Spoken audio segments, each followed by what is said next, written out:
Jaiyah Jesu Nyiknang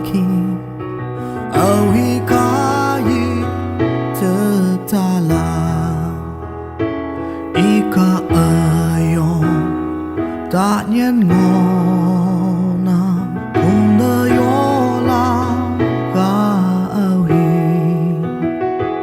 ino kama ta nhân vật na kawang tu ma nhược na châu ngona ba châu tây pa mong mai mơ cha